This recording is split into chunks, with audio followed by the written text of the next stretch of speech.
Evangelio de Lucas, capítulo 24. Vamos a comenzar. Hoy es un día muy especial para todos los que somos cristianos, porque hoy conmemoramos de manera muy especial, ¿verdad? Como lo hemos estado diciendo estos días, todos los domingos celebramos que el Señor resucitó, pero hoy de una manera especial, ¿verdad? Porque sabemos que las fechas coinciden en que un domingo después de la Pascua fue cuando el Señor resucitó de entre los muertos. El día viernes estuvimos hablando acerca del poder de la cruz, pero la cruz tiene un poder y un lugar muy fundamental en la fe cristiana, pero la resurrección también es el complemento de la cruz, y haga de cuenta como que la cruz es el clímax de la obra del Señor Jesucristo, pero la resurrección es el broche de oro con el que el Señor cierra la obra. La resurrección ya no tiene que ver con la salvación. La salvación quedó completa en la cruz. Cuando el Señor Jesús dice consumado es, eso quiere decir que ya no hay nada que usted y yo tengamos que agregarle a la obra de Cristo para nuestra salvación. No hay nada que usted y yo debamos hacer. Ya no es como en la antigüedad, que los cristianos creían que había que hacer una peregrinación a Jerusalén por lo menos una vez en la vida para que el Señor pudiera vernos, ¿verdad?, con misericordia. Ya no tenemos que hacer obras de caridad como complemento para la salvación. Ya no tenemos que hacer penitencia como complemento para la salvación. Hay muchas cosas que el Señor dice que Él preparó. Dice que hay buenas obras que Él preparó de antemano para que anduviésemos en ellas, pero todas ellas como consecuencia de la salvación y no para alcanzar la salvación, porque la obra de Jesús en la cruz fue completa, ¿verdad? Usted no tiene que pagar nada. Usted no tiene que ir, ¿verdad?, a ningún encuentro ni a ningún retiro para completar su salvación. La salvación que Cristo nos dio en la cruz está completa y es perfecta. ¿Cuántos pueden decir amén?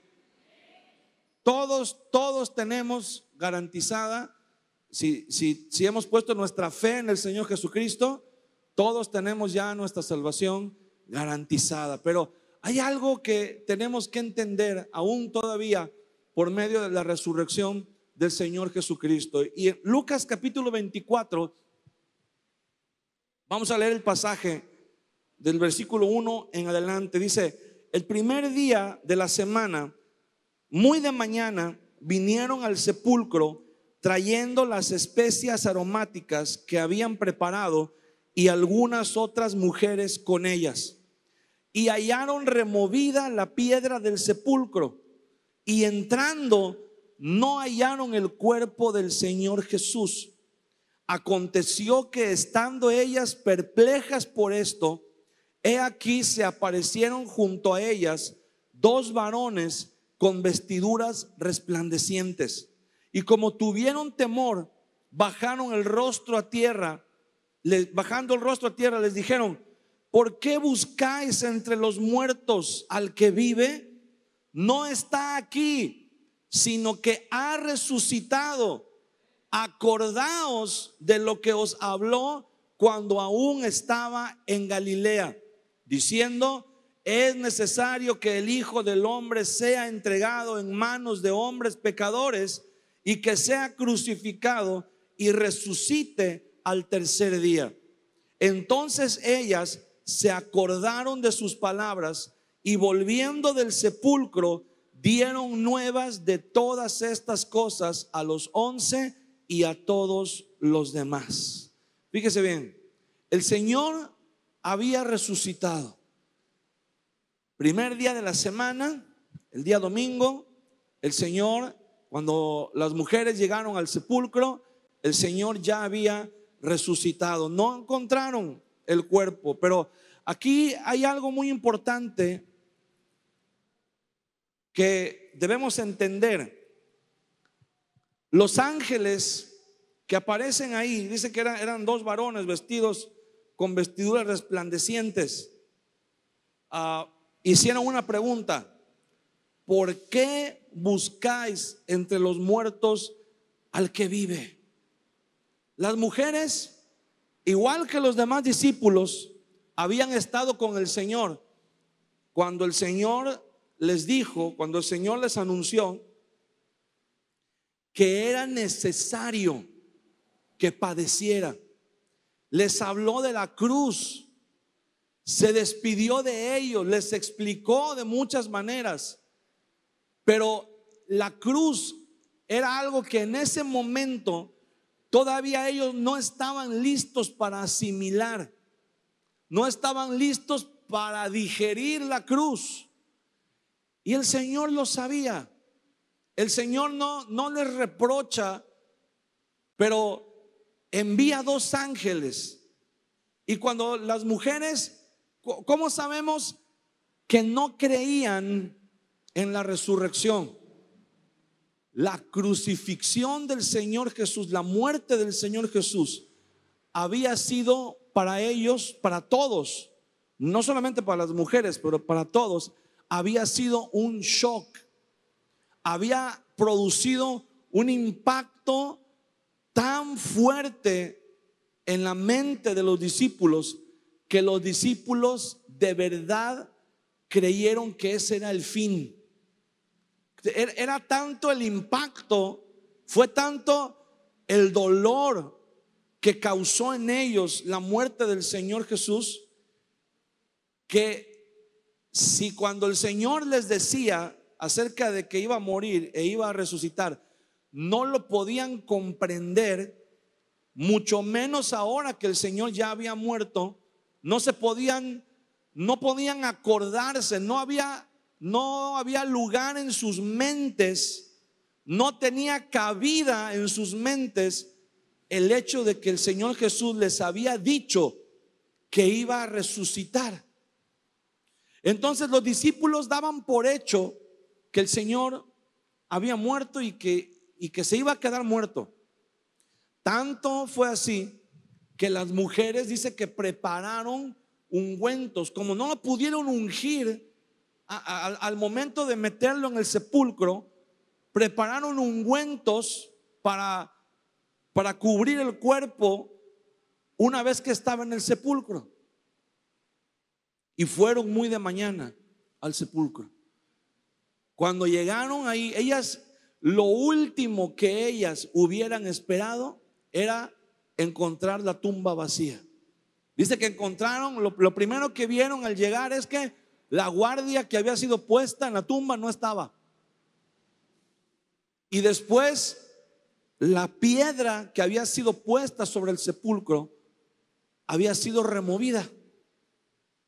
Eso les debe haber parecido de lo más extraño, pero aún así entraron en el sepulcro y encontraron el sepulcro vacío. Ahora, aún viendo que el cuerpo del Señor no estaba en el sepulcro, ellas no pensaron, no creyeron, porque en otro de los evangelios dice que lloraban porque decían: alguien se llevó el cuerpo de nuestro maestro y no sabemos dónde lo han colocado, no sabemos dónde lo han puesto. Lo primero que les vino a la mente es: alguien se robó el cuerpo del Señor, alguien se robó el cuerpo del maestro. El Señor tuvo que enviar dos ángeles. Dice que cuando ellas vieron a esos dos varones ahí, tuvieron temor.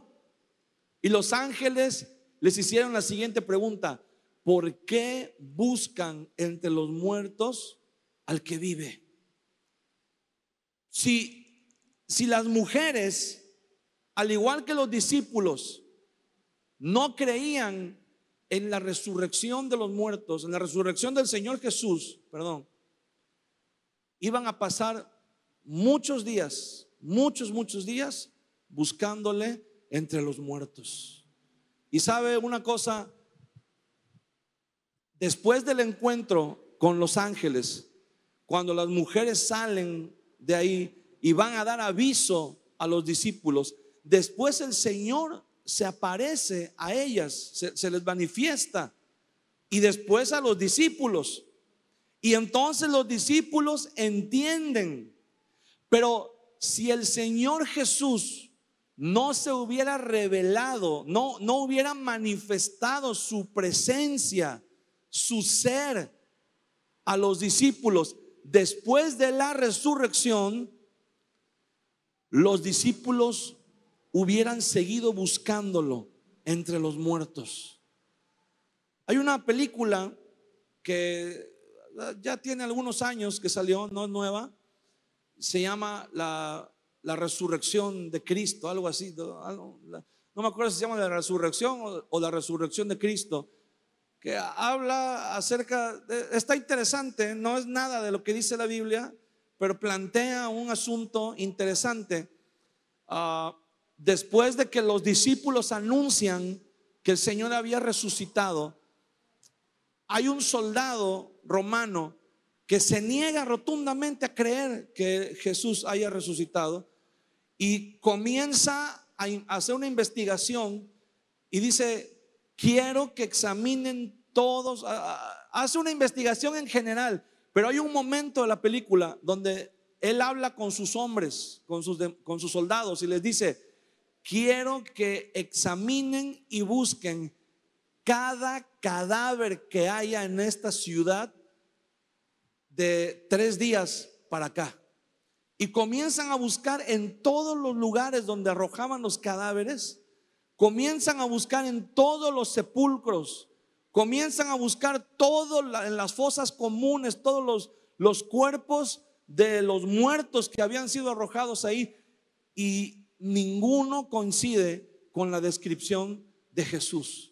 Y la película tiene su trama, ¿verdad? No es nada que tenga que ver, pero ese punto me viene a la mente porque los discípulos hubieran seguido buscando al Señor entre los muertos si el Señor no les hubiera aparecido. Le voy a decir por qué. Porque a pesar de que el Señor les anunció que iba a resucitar, la cruz provocó un caos, provocó un impacto tan fuerte en ellos que no pudieron conectar con las palabras de Jesús. Y cuando usted y yo no podemos conectar con lo que el Señor nos está diciendo, cuando el Señor haga lo que está diciendo que va a hacer, nos va a costar trabajo creerlo. Nos va a costar trabajo asimilar. Y le voy a decir por qué. El día de hoy hay gente que en sentido figurado sigue buscando a Jesús entre los muertos. Sigue intentando darle a Jesús, a la vida, a la enseñanza de Jesús.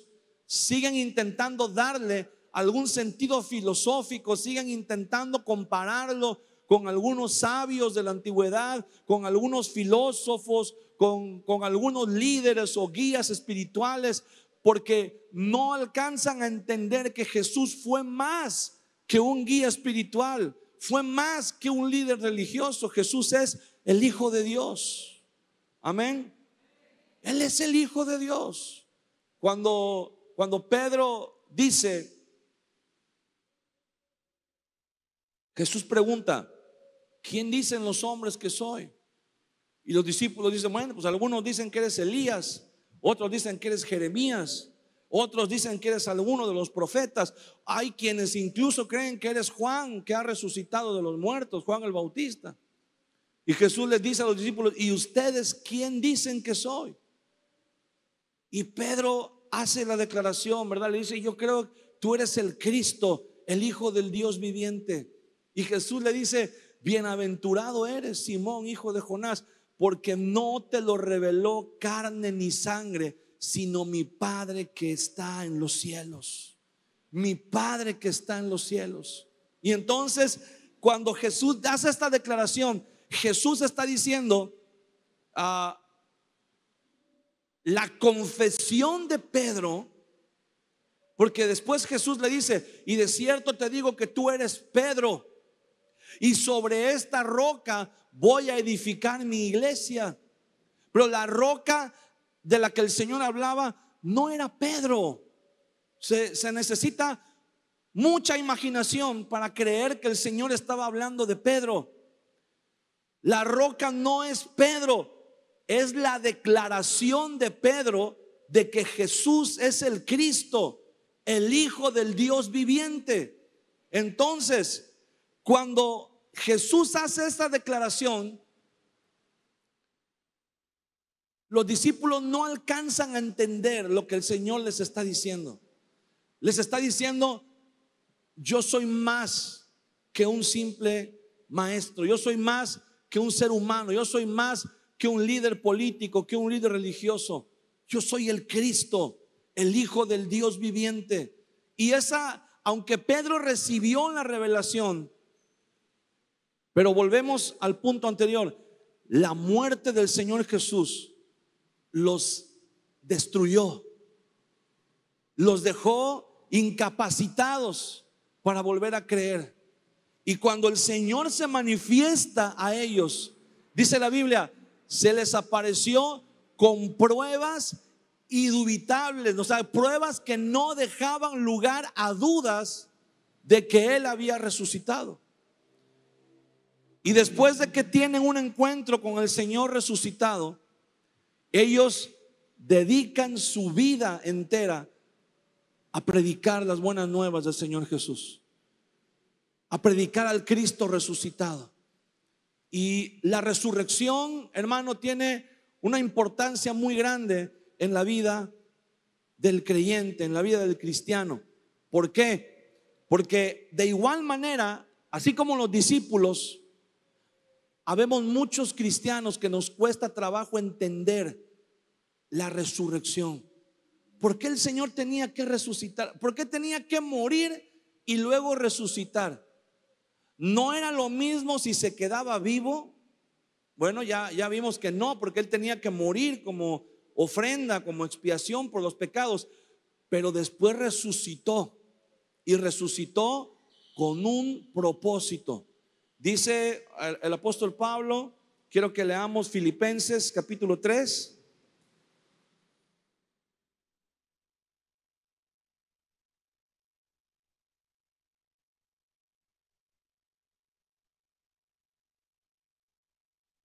Filipenses capítulo 3. Pablo está hablando a la iglesia acerca de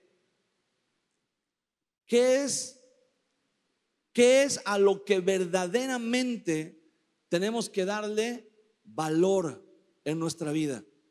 ¿Por qué los discípulos del Señor Jesús estuvieron dispuestos a morir y murieron? La mayoría de ellos murieron, no de muerte natural, sino fueron ejecutados a causa de predicar el evangelio del Señor Jesucristo. Y no dudaron, tuvieron temor seguramente, pero no dudaron en dar sus vidas por el Señor Jesucristo. Y le voy a decir porque Pablo mismo estaba hablando y estaba diciendo: hay algo de supremo valor para un cristiano. Y Pablo dice: hay cosas que nosotros tenemos que aprender a dejar de buscar entre los muertos. Y cuando la Biblia dice entre los muertos, no quiere decir solamente entre cadáveres, pero quiere decir entre gente que muere. Y ahorita le voy a explicar por qué. Pablo dice: hay cosas de mucho valor en la vida, hay cosas que la gente valora mucho.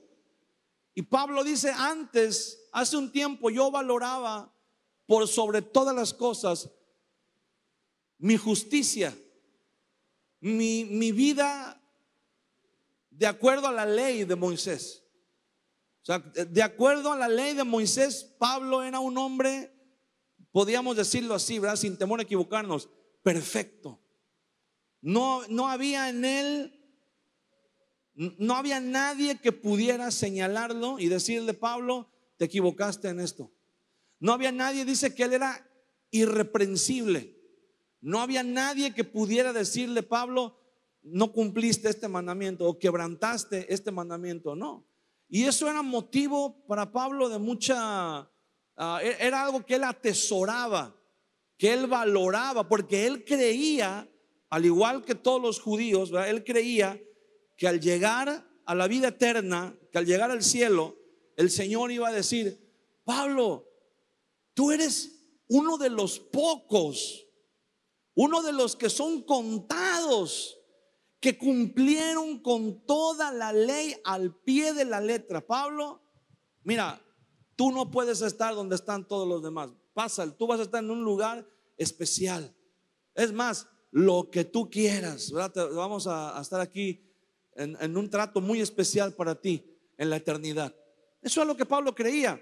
Y por eso Pablo atesoraba su justicia, su vida justa, su vida recta delante de Dios, porque él se jactaba de las obras que él hacía, las obras de la ley. Él cumplía con todos los requisitos de la ley. Pero llegó un día donde Pablo encontró algo que tenía mucho más valor que su vida recta según la ley de Moisés.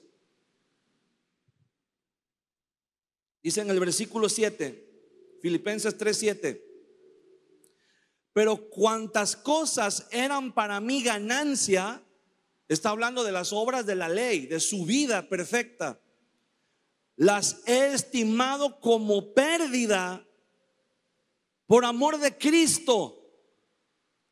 Y ciertamente aún estimo todas las cosas como pérdida por la excelencia del conocimiento de Cristo Jesús, mi Señor, por amor del cual lo he perdido todo y lo tengo por basura para ganar a Cristo.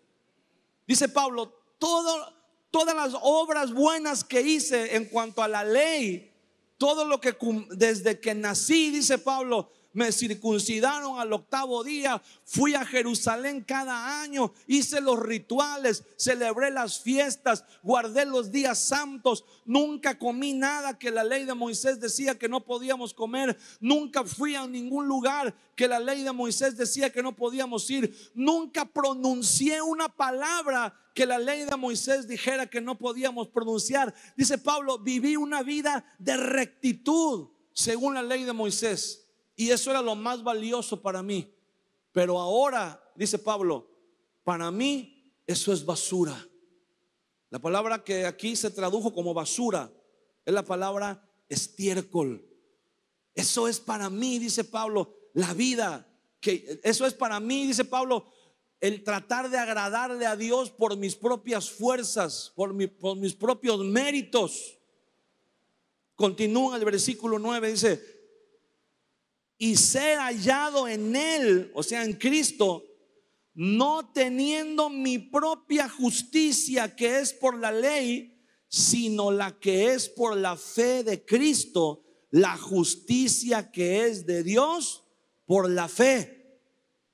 Y en el versículo 10 dice, a fin de conocerle. Fíjese lo que dice Pablo, ¿a qué le apunta él? ¿Por qué razón estima como basura todas las obras de justicia y abraza la fe de Jesucristo? Dice, a fin de conocerle y el poder de su resurrección y la participación de sus padecimientos, llegando a ser semejante a él en su muerte. Pablo está diciendo aquí algo muy importante para todos nosotros. Está diciendo, no importa todo lo que yo pueda hacer pretendiendo ganar la salvación, no es nada, es basura. Solamente dice la justicia que es por la fe en Cristo. Y prefiero, dice Pablo, perderlo todo. Prefiero dejarlo todo por basura, por perdido, con tal de que tenga a Cristo, con tal de llegar a conocerle a Él, ser hallado en Él, dice, y el poder de su resurrección. ¿Sabe por qué? Porque si la justicia, si la salvación dependiera de nuestra justicia, ¿sabe qué es lo que significa justicia según la Biblia? La obediencia a los mandamientos de Dios, la obediencia a la palabra de Dios. Si nuestra salvación dependiera de nuestra obediencia, ¿sabe cómo estaríamos, hermano? Perdidos. Porque trataríamos de, mire, el viernes hablamos acerca de la cruz de Cristo. Los pecados, dice Isaías 59:2, vuestros pecados han hecho separación entre Dios y vosotros. El hombre sabe que hay una separación a causa del pecado, y el hombre trata por sus propios medios de volver a unirse con Dios. Eso es lo que significa la palabra religión. Religión viene del latín religar, que significa volver a amarrar, volver a atar. El hombre pretende, así como cuando algo se quiebra y lo amarras para que se mantenga, así la relación con Dios se rompió y el hombre pretende volver a repararla por medio de rituales religiosos. Por eso ves tanta gente que va de rodillas, ¿verdad? El 12 de diciembre ahí tratando de hacer méritos. Por eso ves gente flagelándose. Por eso ves gente guardando tantos rituales, tantas liturgias, tratando de ganar su salvación por sus propios méritos. Y dice Pablo, es imposible. Es imposible. Nadie puede ganar la salvación por sus propios méritos. Dice Pablo, el que ha estado más cerca he sido yo. Eso lo dice Pablo sin temor a equivocarse. Si alguien ha estado cerca de ganar la salvación por sus méritos, según la opinión humana, dice Pablo, soy yo. Y aún así, dice Pablo, ni con todo eso la pude haber ganado. Y todo eso que hice, dice Pablo, lo tengo ahora por basura, porque ahora conocí algo mejor, conocí algo más sublime, la fe, la justicia que es por la fe en Cristo. Cuando usted y yo venimos a Cristo, explicábamos el día viernes, el Señor no nada más quita nuestros pecados y los pone sobre Cristo, pero toma la santidad de Cristo, la justicia de Cristo y la pone en nosotros. Y dice Pablo, yo prefiero eso 1000 veces antes que tratar de ganarlo por mis propios méritos, por mis propias fuerzas. Porque si yo pretendo ganarlo por mí mismo, dice Pablo, lo más probable es que yo falle. Lo más seguro es que yo voy a fallar. Pero si depende de Él, Él no puede fallar. Amén.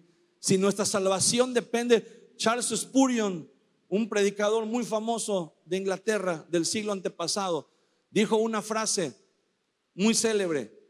Él dice, me vi a mí mismo y vi imposible salvarme, pero vi a Cristo y vi imposible perderme. Cuando nuestra salvación depende de Él, sabemos que estamos seguros. Amén. Dice Pablo, por eso yo prefiero todo lo demás, tenerlo por basura, con tal de ganar a Cristo. Dice, con tal de tenerlo a Él, conocerlo a Él y el poder de su resurrección. ¿Cuál es el poder de la resurrección? Mire, hermano, cuando en la Biblia dice que el Señor resucitó o el Señor ha resucitado, la conjugación del verbo en pasado significa literalmente levantarse, incorporarse. Pero el término resurrección, como el que Pablo usa aquí en Filipenses y como el que usa en 1 Corintios 15, ahorita vamos a ver el texto de Corintios 15, la palabra resurrección significa, viene de una palabra griega, la palabra es anástasis y tiene un significado muy profundo. Cuando los seres humanos nacemos, quiero decirle algo, desde el momento en que nacemos, la ciencia dice que empezamos a crecer, empezamos a madurar, ¿verdad? Un bebé comienza a crecer, se convierte en un niño, después se convierte en un adolescente, en un joven, en un adulto, en una persona madura, en un anciano, ¿verdad? Y pues la línea natural del tiempo de la vida es muere, ¿ok? Colocamos la muerte en nuestra cultura, colocamos la muerte hasta el final, como algo que sucede hasta el final. Pero en las culturas antiguas, como en la cultura judía, la muerte es algo que comienza a suceder desde el momento en que nacemos. Lo que a nosotros se nos enseña a decir que empezamos a crecer, en realidad empezamos a morir. Cuando nacemos, hermano, el Señor sabe cuándo vamos a morir.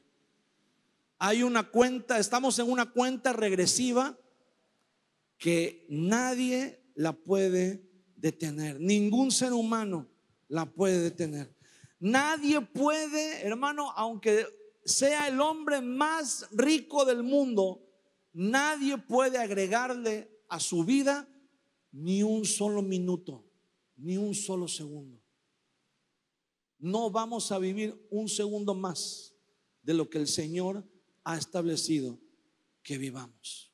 Nadie. Tenemos una cita con la muerte y esa cita es inevitable.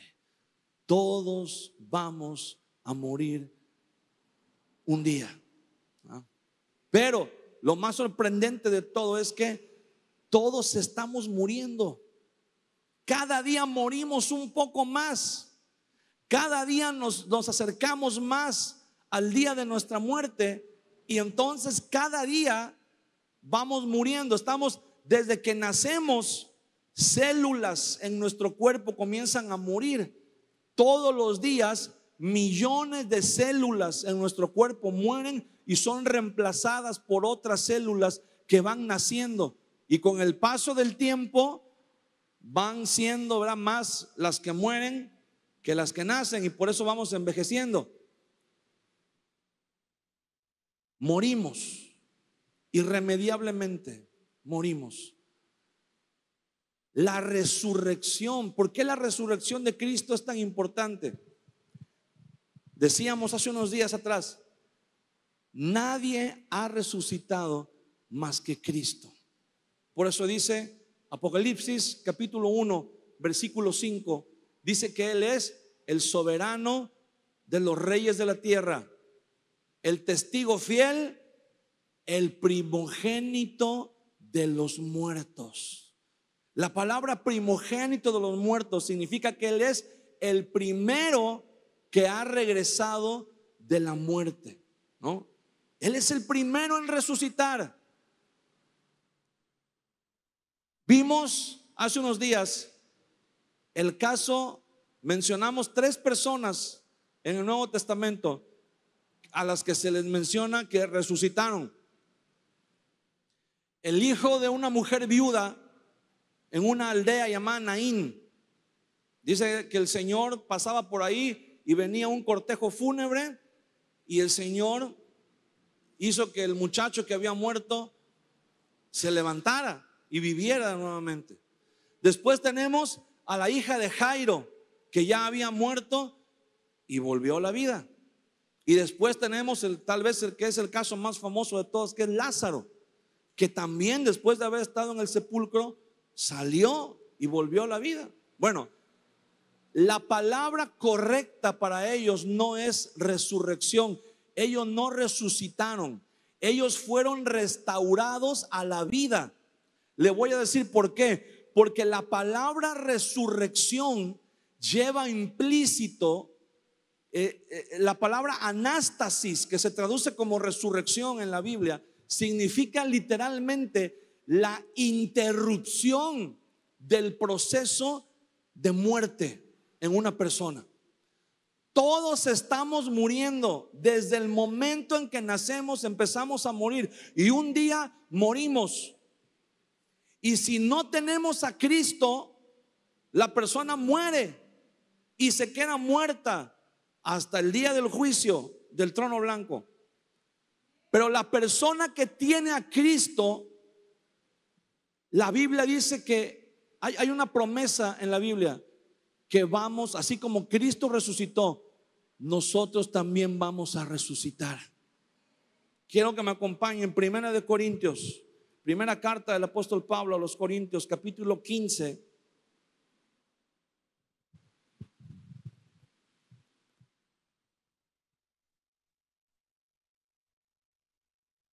En el versículo 12, porque había gente en la iglesia que estaba diciendo: no, eso de la resurrección es un cuento. Cristo no resucitó. Pero no se preocupen, no pasa nada. De todos modos somos salvos.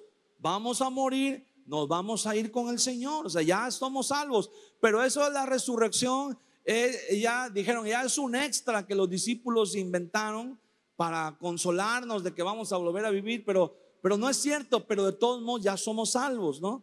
Y entonces dice, Pablo escribe, Primera de Corintios 15, 12: pero si se predica de Cristo que resucitó de los muertos, ¿cómo dicen algunos entre vosotros que no hay resurrección de muertos?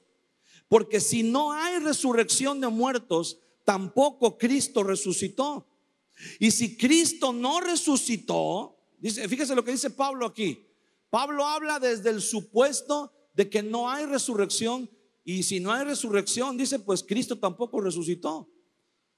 Dice, y si Cristo no resucitó, vana es entonces nuestra predicación, vana es también vuestra fe, y somos hallados falsos testigos de Dios, porque hemos testificado de Dios que Él resucitó a Cristo, al cual no resucitó, si en verdad los muertos no resucitan. Porque si los muertos no resucitan, tampoco Cristo resucitó. Y si Cristo no resucitó, vuestra fe es vana, aún estáis en vuestros pecados. Y entonces también los que durmieron en Cristo, pues ya perecieron, ya se acabó. Y si en esta vida solamente esperamos en Cristo, somos los más dignos de conmiseración de todos los hombres. Dice Pablo, pobre de nosotros si Cristo no resucitó. Si Cristo no resucitó, estamos condenados a creer que después de que morimos, como dicen algunos, ahí se acabó todo. Pero dice en el versículo 20: mas ahora Cristo ha resucitado de los muertos, primicias de los que durmieron es hecho. Cuando en Apocalipsis 1:5 dice que es primogénito de los muertos, y aquí en 1 de Corintios 15:20 dice primicias de los que durmieron es hecho, significa lo mismo, significa que Él es el primero, como que Él abrió el camino para que otros lo sigan después. Versículo 21: porque por cuanto la muerte entró por un hombre, también por un hombre la resurrección de los muertos. Porque así como en Adán todos mueren, también en Cristo todos serán vivificados. Hermano, porque Cristo resucitó, nosotros un día vamos a resucitar con Él. La palabra del Señor dice que un día va a haber diferentes resurrecciones. Aquí mismo lo dice, versículo 23: pero cada uno en su debido orden. Cristo las primicias, luego los que son de Cristo en su venida, luego el fin, cuando entregue el reino al Dios y Padre, cuando haya suprimido todo dominio, toda autoridad y potencia. ¿Ok? ¿Qué significa esto? significa que un día todos vamos a resucitar. Pero primero, dice Pablo, primero Cristo, las primicias. Eso ya sucedió. Cristo ya resucitó. Ahora, dice Pablo, después los que somos de Cristo. ¿Cuándo? Dice, en su venida. Dice la palabra del Señor que un día el Señor mismo, con voz de mando, con voz de arcángel, con trompeta de Dios, descenderá del cielo y los muertos en Cristo serán resucitados primero. Todos los que hayamos muerto en Cristo, hermano, un día vamos a resucitar. ¿Sabe por qué? Es importante que entendamos todo esto, porque tenemos que dejar de ver la muerte como una tragedia.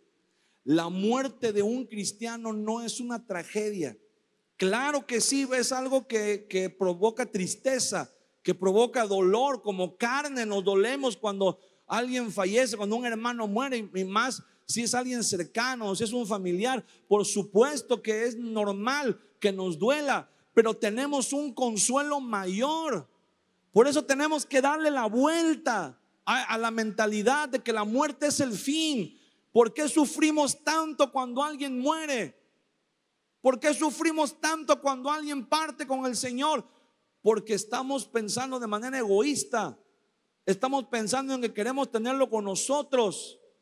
Cuando alguien muere, lo primero que pensamos es: ¿por qué no hay alguien aquí, un profeta o alguien que lo resucite, que ore y que vuelva a vivir? Sí, imagínese por un momento que usted se muere aquí en la iglesia, un día. Ojalá que no, ¿verdad? Pero imagínese que un cristiano muere aquí en la iglesia y abre los ojos en un instante y está en la presencia del Señor. La sala del trono, el Señor en toda su gloria, un resplandor increíble, el mar de cristal, el arco iris, los relámpagos, los seres vivientes, los querubines, los 24 ancianos, las multitudes. Está Pablo, está Pedro, está Abraham, está Moisés, están orando, están adorando, ¿verdad? Están los coros angelicales, está la presencia de Dios. Y de repente alguien ora y te regresan para acá, al calor. Y tú dices: hermano, ¿cómo me regresas para acá si yo ya estaba del otro lado? Tenemos que entender que cuando un cristiano muere, no hay nada mejor que le pueda pasar a un ser humano que morir en Cristo. Porque cuando morimos en Cristo, estamos en la presencia de Dios, pero estamos aguardando una promesa. Por eso tanta gente tiene conflicto cuando alguien muere, un cristiano muere y lo van a sepultar, lo sepultan en el panteón o lo creman, ¿verdad? Lo incineran el cuerpo.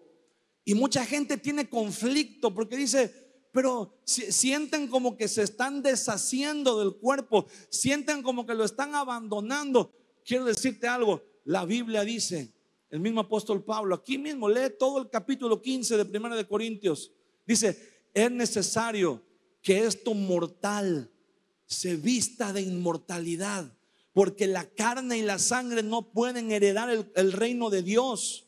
Es necesario que este cuerpo se deshaga, vuelva al polvo, porque cuando la trompeta suene, vamos a resucitar. Nuestro cuerpo va a resucitar, pero vamos a resucitar con un cuerpo glorificado. Vamos a resucitar con un cuerpo que ya no va a tener ninguna enfermedad. Vamos a resucitar con un cuerpo que ya no va a padecer nada de lo que padecemos en este mundo. Un cuerpo que ya no va a estar sujeto a las leyes naturales. Escuche, hermano, un cuerpo que ya no va a morir. ¿Sabe por qué decimos que Lázaro y los demás no resucitaron? nada más fueron restaurados en la vida, porque la palabra resurrección significa literalmente la interrupción del proceso de la muerte. El que resucita ya no vuelve a morir nunca. En el libro de Apocalipsis dice: bienaventurados los que resucitan, los muertos que resucitan en la primera resurrección, cuando el Señor viene. Dice: la muerte segunda no tiene potestad sobre ellos. ¿Sabe? Porque hay una resurrección. Cuando el Señor venga, todos los muertos en Cristo resucitan. Y dice la Biblia, ellos ya no vuelven a morir. Dice: la muerte segunda no tiene potestad sobre ellos. Pero en el gran trono blanco, en Apocalipsis capítulo 20, dice: en el gran trono blanco, dice, todos los muertos estaban de pie, grandes y pequeños, delante del trono. Dice: y el que no fue hallado en el libro de la vida fue echado en el lago de fuego. Y dice Juan: esta es la muerte segunda. Pero por eso dice antes: bienaventurado y santo el que tiene parte en la primera resurrección, porque la muerte segunda ya no tiene potestad sobre él. Ya no morimos.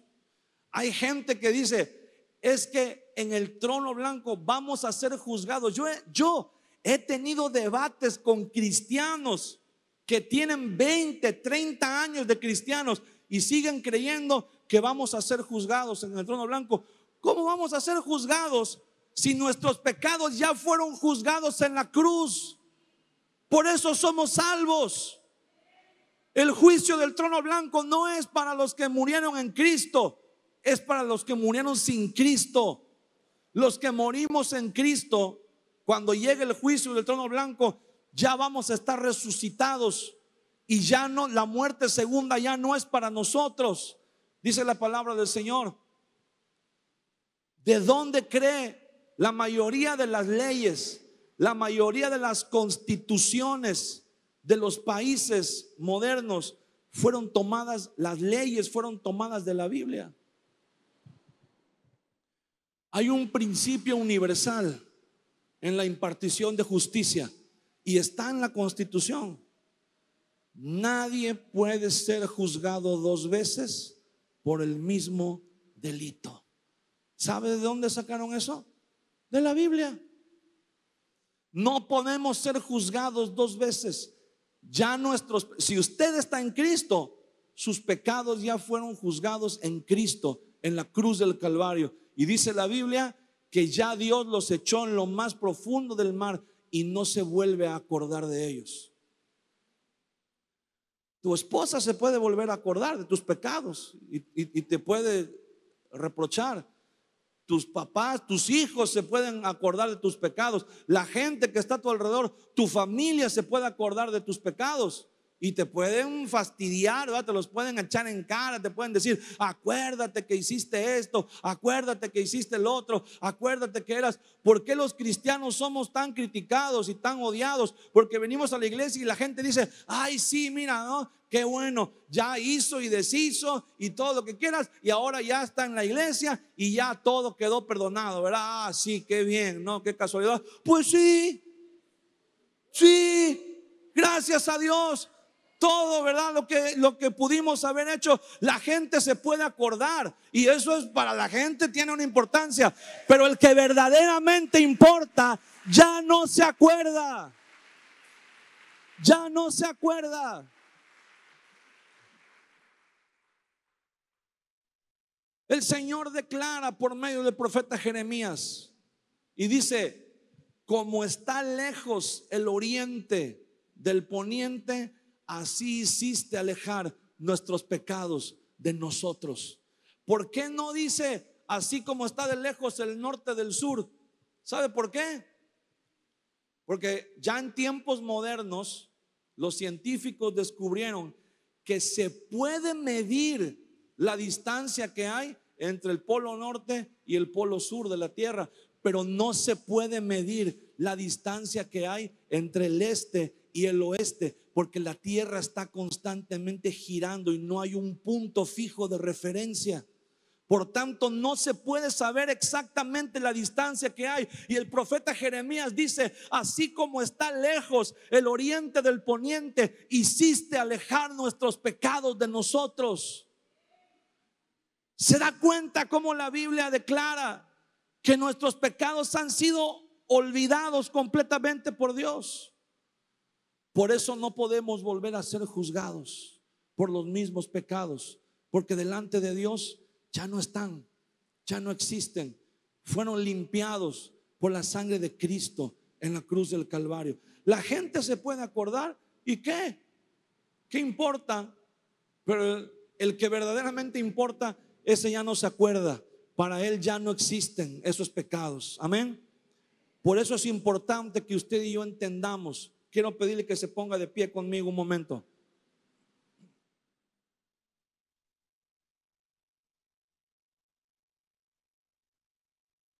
Cuando usted y yo seguimos intentando justificarnos delante de Dios por nuestros propios medios, cuando usted y yo venimos delante de Dios y decimos: Señor, perdóname porque otra vez fallé, perdóname porque yo creo que esta vez ya ni me quieres escuchar, Señor, porque he fallado tantas veces.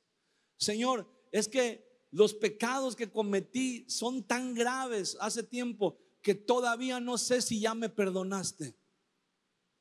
Yo creo que necesito muchos años de ser cristiano y portarme bien para que Dios perdone los pecados que cometí.